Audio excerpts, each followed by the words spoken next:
Israel और भारत की दोस्ती कैसी है, उसके लिए किसी उदाहरण की जरूरत नहीं है। बस इस मजबूत दोस्ती को अगर समझना है तो ऐसे समझिए कि चीन से तनातनी के बीच भारत और इजराइल ने स्मार्ट बम की सीक्रेट डील की है।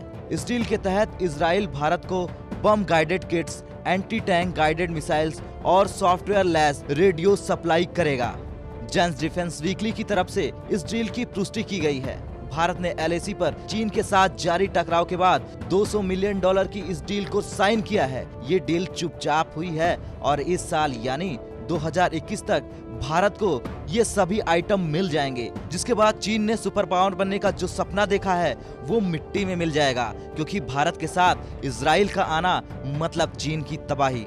बता दें, इस सीक्रेट डील की होने के बाद भारतीय वायुसेना को 200 spike long range anti tank guided मिसाइलें और सेना को BNET broadband internet protocol tactical radio मिलेंगे। इससे पहले भी भारत ने पिछले साल यानी 2019 में इजराइल के साथ कुछ इस तरह की ही डील की थी, जो करीब 300 करोड़ रुपए की थी।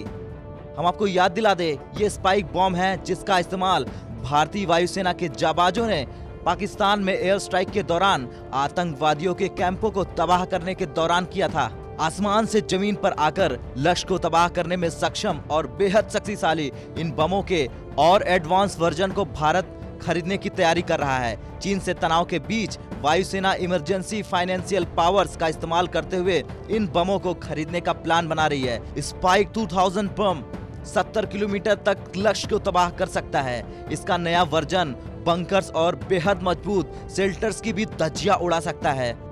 लेजर गाइडेड बम की रेंज 15 किलोमीटर तक होती है और रेंज की वजह से स्पाइस को स्मार्ट बम के तौर पर भी जाना जाता है। स्पाइस बम को विशेषज्ञ स्मार्ट बम के तौर पर करार देते हैं। सैटेलाइट गाइडेंस और इलेक्ट्रो ऑप्टिकल सेंसर की मदद से बम टारगेट को अंदर तक नष्ट कर देता है।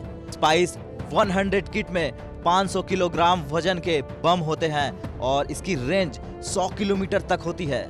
फिलहाल इजराइल भारत का वो दोस्त है जो एक इशारा पाते ही आधुनिक हथियारों के साथ भारत की सुरक्षा में मुस्तैद हो जाता है। पिछले कुछ सालों में दोनों देशों के बीच मजबूत हुए रिश्ते कहीं न कहीं भारत की बढ़ती मजबूती में एक अहम भूमिका अदा करते हैं और यही वजह है कि अब भारत से दुश्मनी मोल लेने की सोचने वाला देश भी खौफ में आ जाता है।